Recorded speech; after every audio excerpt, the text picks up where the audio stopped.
Welcome to Donmar TV News Channel.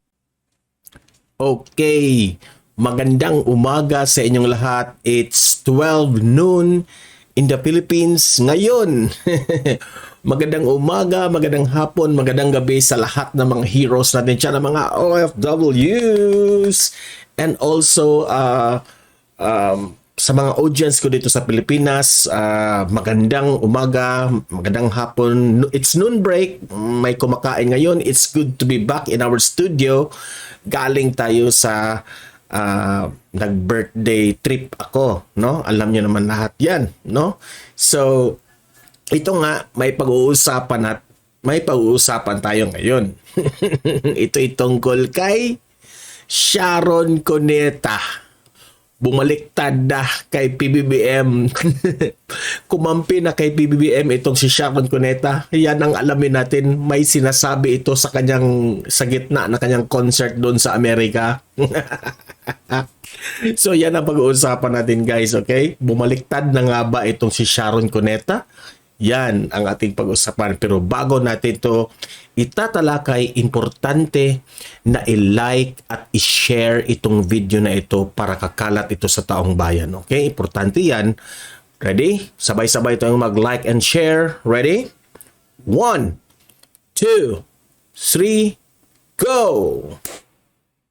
Okay? Naka-like and share na lahat. And also, itong Donmar TV sa ating Facebook at sa ating YouTube, no? I-follow and subscribe ito para manatili tayo sa Facebook at YouTube. Okay? Sabay-sabay tayong mag-follow and subscribe. Ready? 1, 2, 3, go! Okay, maraming salamat sa follow and subscribe. Importante yan para lagi ko kayong i-update tungkol kay Presidente Bongbong Marcos.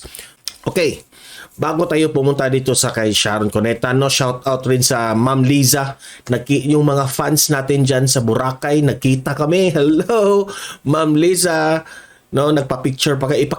Sa next vlog ko, ipapakita ko yung picture namin. No? Nagpicture kami sa Boracay. No? Nung while naliligo kami. No? May mga fans tayo, madami dyan sa Boracay pala. Shout out sa Boracay. Okay? So, ito na nga. Si Sharon Cuneta. Bumaliktad na nga ba? Sa concert na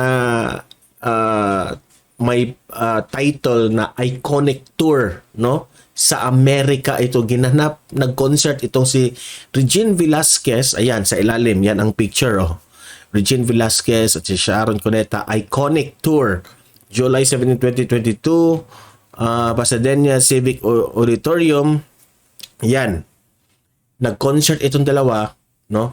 At nagmensahe itong si Sharon Cuneta sa kanyang mga fans. Oh. Meron siya ang kanyang sa gitna ng concert, nagmensahe siya tungkol sa nangyayari sa Pilipinas, ganun, na politiko, kasi alam niyo man natin na itong asawa nito si Kiko Pangilinan ay tumakbong vice president noong election. Okay? So, hindi maiwasan yung usapang politiko. Bakit niya? Yan nga ang nagtataka ako. Bakit sa kanyang concert, may ganito pa, no? Nagmensahe siya sa mga tao, no? So, basahin natin itong balita. Okay? Ayan. Sa gitna, okay. Erase ko muna itong ibang mga pictures. Okay? Okay, ito yung sa balita, ha. Sa gitna ng kanyang iconic tour sa Amerika kasama si Regine Velasquez, ay hiniling ni megastar Sharon Cuneta sa kanyang mga fans na makasali sa Unity Unity ni BBM na isinisigaw ng kasalukuyang administrasyon ni Pangulong Bongbong Marcos Jr. Nagbigay ng kanyang mensahe si Sharon kay PBBM ang kanyang concert nitong Hulyo 15 sa Chicago. There is a new Philippine president. We have to pray for him and wish him only the best because we have to be united as a country. And whoever Filipino people have chosen, we have to respect, honor, and pray for paumpisa ni Sharon, no? Ayon kay Sharon ay isa itong pambihirang pagkakataon kay PBBM na malinis ang pangalan ng kanilang pamilya. Kaya naman hiniling nito ay tagumpay ng Pangulo. Yan. Okay, continue. Because he has a rare chance of redeeming and name, and we pray he does because it will be good for every Filipino. So let's unite and let's forget politics. Naka-move on na yung mga kandidato, yung iba hindi pa. Sabi pa rin niya.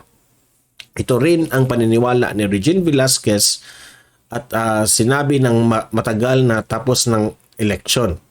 If we wish him na hindi siya maging successful, di tayo rin kawawa. So let's just pray for him. Let's support him. Sabi ng Asia's Songbird. That is si Regine Velasquez. Right?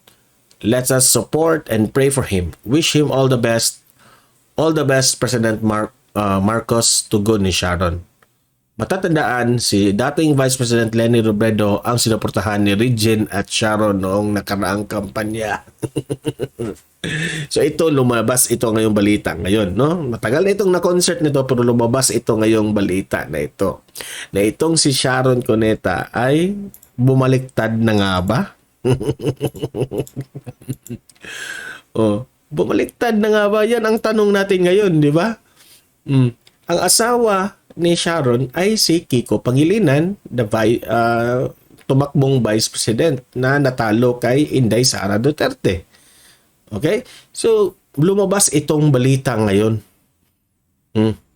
Na ito ang mga news media, no? Sa Facebook, yung Daily News, yung mga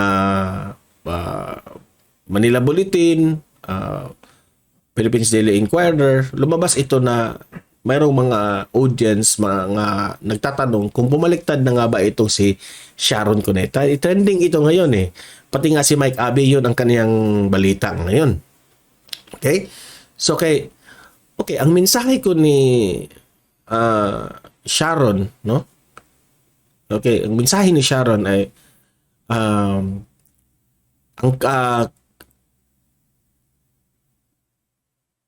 meron teka muna ha. Okay, para sa akin, no? Okay man ang mensahe ni Sharon Cuneta. Wala problema sa kanyang mensahe. Ngunit, kaso, siguro, ang ang concert niya noon, siguro ang kaso, ang audience niya during sa concert, no? Ito analysis ko to. Baka yung mga audience niya, mga PBBM supporters, kaya niya yan nasabi. Noong election, batikos ng batikos, 'di ba? Kung matatandaan natin. Pati si Kiko Pangilinan, yung asawa ni Sharon Cuneta, no? Batikos na batikos kay PBBM. Baka may nakapagsabi sa concert niya. O sa kanyang mga, kung sinong malaking mga tao dyan, baka may nakapagsabi na yung mga audience mo dyan sa Amerika, mga BBM supporters yan. Kaya ito, nagsabi ito ng unity sa kanyang mga audience, no? Yung mga sinabing, let's support PBBM na ngayon. Diba? So, yun ang analysis ko. Baka lang, ha? I might be correct, I might be wrong. No? So, yan. Siguro may nakapagsabi. Yun ang aking analysis, eh. Kasi, no, hindi ko nilalahat, ha? Hindi ko nilalahat. May mga artistang plastic. May mga artistang balimbing. Hindi ko sinasabing si Sharon Cuneta yan, ha? Marunong silang magdala sa kanyang sarili na talagang makapagsabi ka na talagang parang totoo silang magsabi, di ba? So, yun ang aking analysis ba, na baka may nakapagsabi na yung mga audience mo dyan ay mga BBM supporters yan. Kaya ito si Sharon Cuneta nagmensahe sa gitna ng kanyang concert na suportahan natin si PBBM. Yan, di ba? So, yan. Siguro para sa mga fans yung kanyang mensahe, no? Para salamat. Masasabi ko, Sharon, salamat sa iyong mga mensahe na susuporta ka kay PBBM. Oh, maraming salamat, no? So, kayong mga audience ko dito, libre kayong mag-comment, mag-react tungkol dito sa issue na ito, tungkol dito sa mensahe ni Sharon Cuneta sa kanyang iconic tour sa Amerika. Concert nila ni Regine Velasquez at Sharon Cuneta na may mensahe siya kay PBBM na sinabi niya sa kanyang fans dyan sa iconic tour sa Amerika na let's support PBBM. Sa akin lang, baka nasabi yun ni Sharon Cuneta dahil may nakapagsabi sa kanya na itong mga fans mo ay mga BBM supporters. Okay? So, mag-comment, mag-react kayo, babasahin natin yan yung mga comment nyo. Okay? Don't forget, i-like at share itong video na ito para kakalat ito sa taong bayan. No? Maraming makarinig sa ating mga update tungkol dito sa about PBBM. No? Ito, Sharon Cuneta, nag-comment na. At i-follow and subscribe ang ating Facebook at YouTube para manatili tayo dito sa social media. Okay? Don't forget to follow and subscribe sa mga bago ditong mga laging nanonood. Okay? So patuloy nating ipaglaban itong Presidente Bongbong Marcos at si Vice President Inday Sara Duterte sa ating mga vlogs. Mahalin natin ang Pilipinas. Okay? And have a great day. See you in my next video. God bless everyone.